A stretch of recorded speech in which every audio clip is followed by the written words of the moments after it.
Alright everyone, next job is to install the aFe Scorcher, an aFe Bluetooth module, and the wiring harness that comes with it.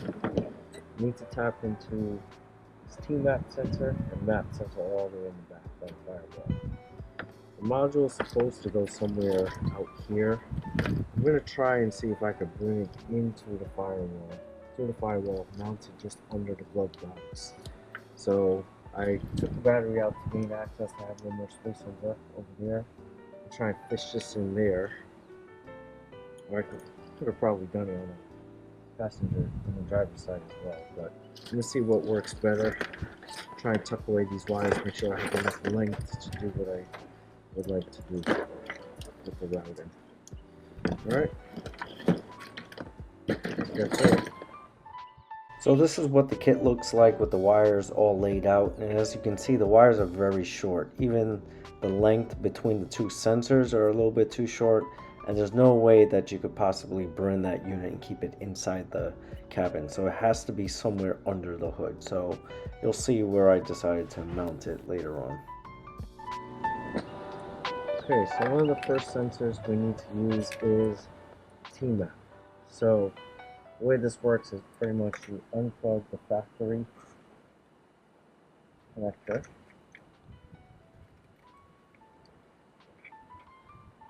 So that should slide out. Then take the one that matches up like the factory sensor. That would get plugged into here.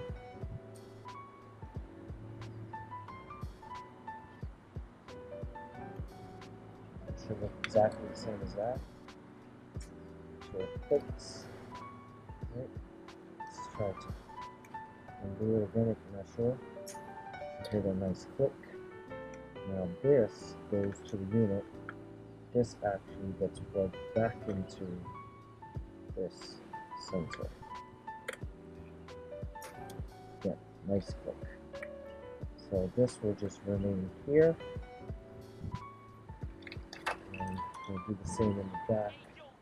For the map sensor. So the map sensor is very difficult to get to. It's located all the way in the back, right by the firewall. The best way to do this is to find a way to probably lean over or climb on top of the engine. I ended up just jumping on top and using a pick tool to help me get that connector off.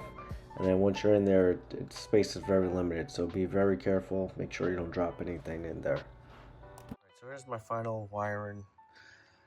I got the T-map sensor plugged in here. I used some little zip ties to keep the harness from dangling too much. It goes under that bar, under that big harness. It goes to the back there where you got the map sensor. Kind of looks a little stock the way I left it hanging there, so that worked out nice.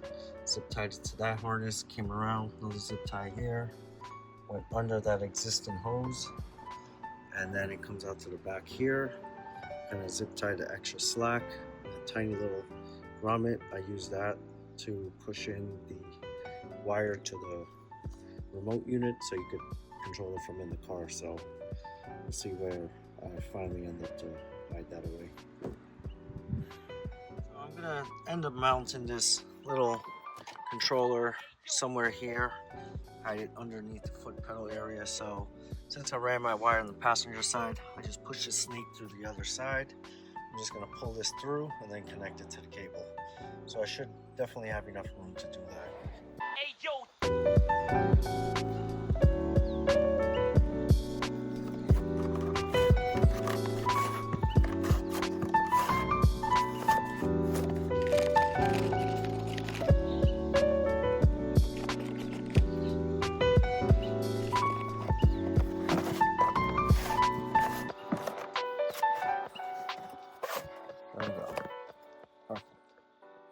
So this is the final mounting location that I chose.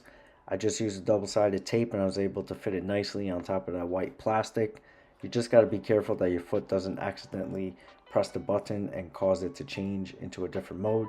That did happen to me once, but the best part about hiding it is that you don't get the bright light in your face if it was somewhere visible on the dash. So once you start up the car, this will be flashing blue. As soon as you go into your app and you make a connection, you'll see that these gauges will come up.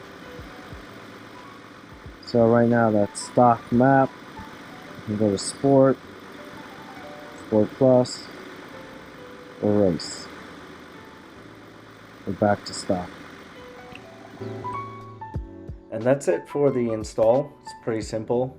Plug and play. The most difficult part would be running the wires through the firewall and tucking everything away nice and neat.